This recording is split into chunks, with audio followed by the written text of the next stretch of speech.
إن الحمد لله نحمده ونستعينه ونستغفره ونعوذ بالله من شرور أنفسنا ومن سيئات أعمالنا من يهده الله فلا مضل له ومن يضلله فلا هادي له وأشهد أن لا إله إلا الله وحده لا شريك له وأشهد أن محمدا عبده ورسوله أما بعد فإن خير الحديث كتاب الله وخير الهدي هدي محمد صلى الله عليه وسلم وشر الأمور محدثاتها وكل محدثة بدعة وكل بدعة ضلالة وكل ضلالة في النار.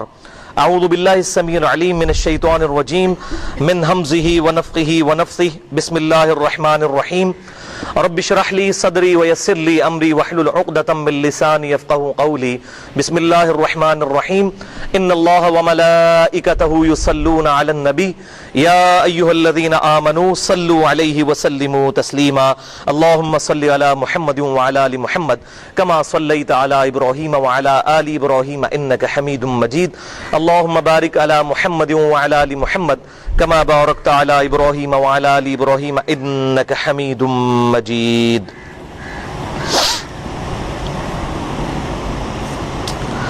آج 28 رمضان المبارک 1434 ہجری بدھ کا دن اور 7 اگست 2013 ہے.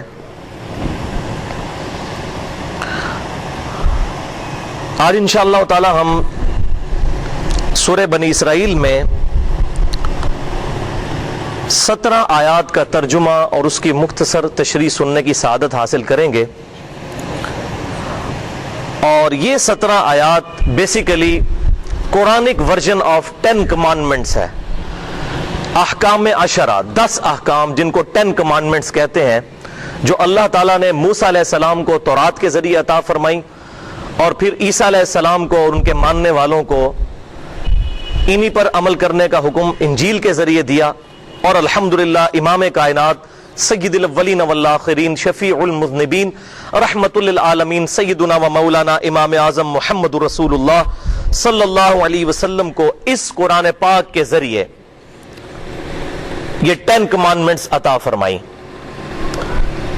اور اس امت کی خوش قسمتی ہے، یہ وہی 10 احکام ہے جو کہ تمام انبیاء کرام علیہ السلام کی الہامی کتابوں کی دعوت کا خلاصہ ہے.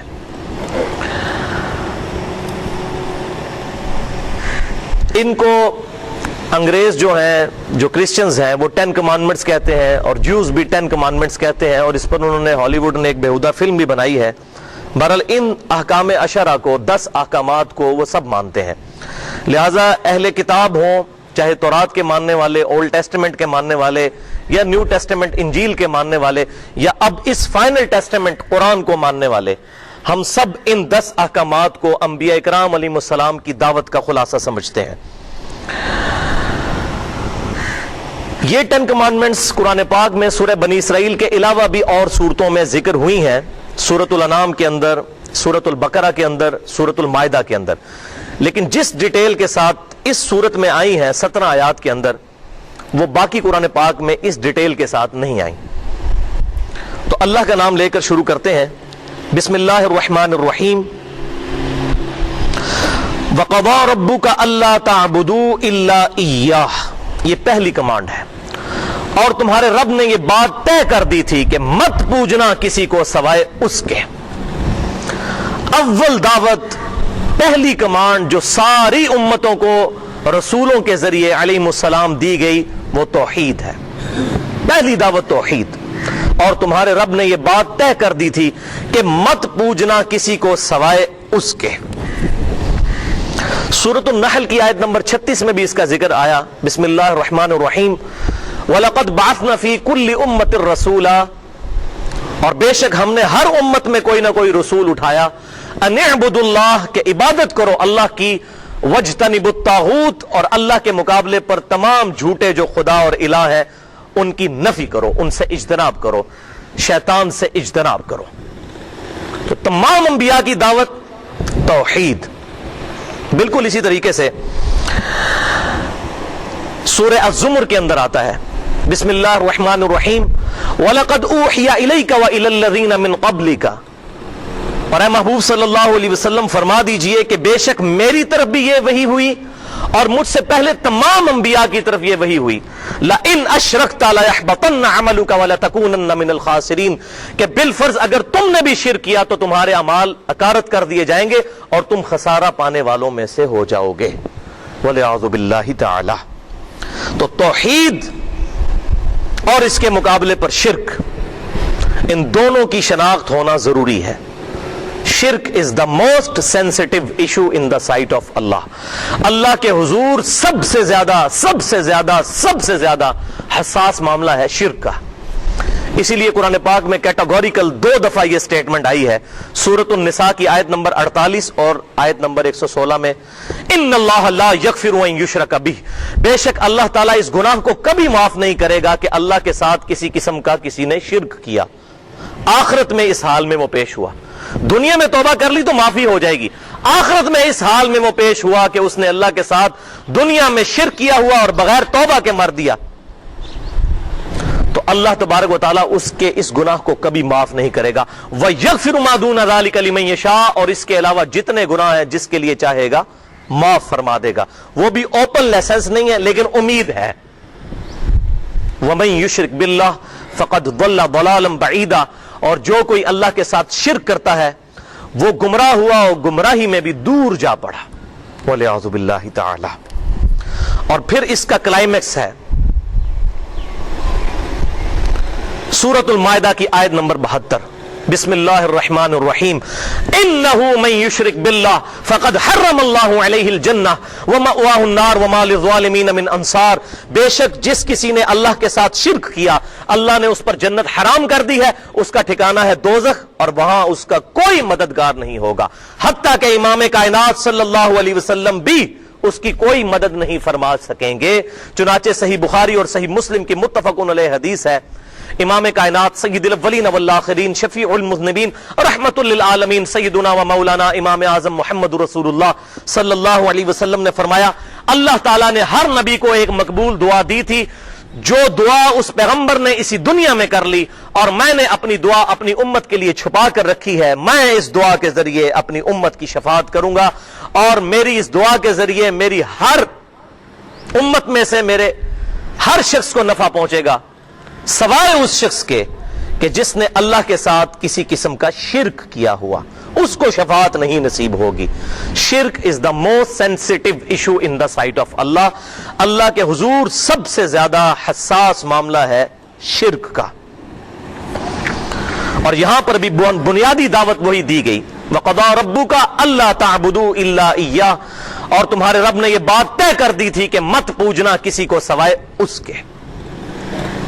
اور اسی بنیادی دعوت کی طرف پھر سورہ آل عمران میں بھی اللہ تعالیٰ نے 64 نمبر آیت کے اندر دعوت دی اہل کتاب کو، جیوز اور کرسچنز کو.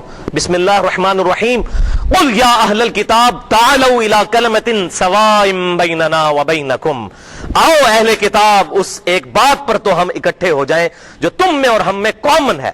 اللہ نعبد الا اللہ، کہ ہم کسی کو نہ پوجیں سوائے اس کے، صرف اس کی عبادت کریں. ولا نشرک بہ شیئا، اور اس کے ساتھ کسی کو شریک نہ ٹھہرائیں.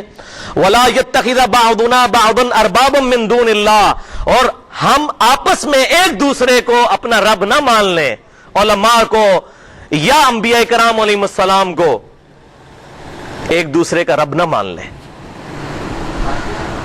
فَإِن تَوَلَّوْا، اور اگر یہ منہ پھیر جائیں، فَقُولُوا اشْهَدُوا بِأَنَّا مُسْلِمُونَ، تو اے محبوب صلی اللہ علیہ وسلم آپ فرما دیجئے کہ ہم تو یہی گواہی دیتے ہیں کہ ہم اپنے رب کے حضور بے شک سر تسلیم خم کرنے والے ہیں، ہم شرک میں مبتلا نہیں ہوتے. یہ بے شک ہوتے رہے. اللہ اکبر کبیرہ. تو شرک is the most sensitive issue in the sight of اللہ. اللہ کے حضور سب سے زیادہ حساس معاملہ ہے شرک کا. تو دیکھ لیں یہاں 10 کمانڈمنٹس میں بھی پہلی کمانڈ اور پہلا حکم شرک کی سینسٹیوٹی کے اعتبار سے آیا. اب شرک کے حوالے سے 2 باتیں جو ہیں وہ بنیادی سمجھ لیجئے تاکہ توحید بھی سمجھ آ جائے اور اس کے مقابلے پر شرک بھی سمجھ آ جائے. وہ ہے سورۃ الفاتحہ کی آیت نمبر 4، جو اللہ تبارک و تعالیٰ نے ہم سے ہر نماز میں عہد لیا ہے.